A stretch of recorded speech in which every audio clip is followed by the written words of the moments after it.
এখানে কার্য থেকে দেখো একটা অঙ্ক দেওয়া আছে, বলেছে কোনো বস্তুকে 50 মিটার সরাতে 150 জন কার্য করতে হয়, এখানে বল প্রয়োগ করা হয়েছে কত সেটা আমাদেরকে বের করতে হবে। এবার কার্য ব্যাপারটা কি সেটা আমরা একটু দেখি।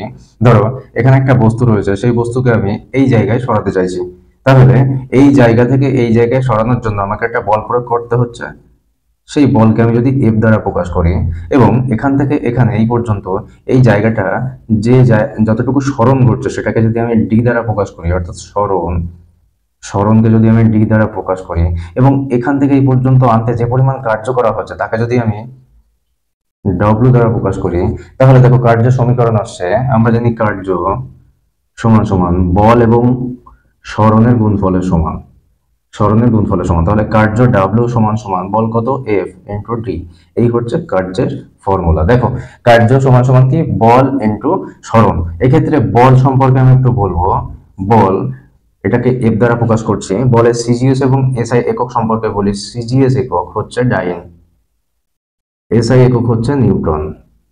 দেখো বলের কিন্তু মান এবং দিক আছে, তাই বল কিন্তু একটা ভেক্টর রাশি। ঠিক আছে, আচ্ছা তাহলে এবার আমরা অঙ্কে আসি। কার্য সমান সমান বল ইন্টু সরণ। আমাদের এখান থেকে কি বের করতে দিয়েছে, বলেছে কত বল প্রয়োগ করতে হবে। তাহলে বল সমান সমান F equal to W by D. দেখো দেওয়া আছে সরণ কত, অর্থাৎ ডি এর মান দেওয়া আছে 50 মিটার।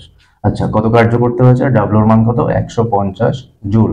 এক্ষেত্রে আমরা আরেকটা কোশ্চেন জানতে পারছি যে কার্যের এসআই একক কিন্তু জুল।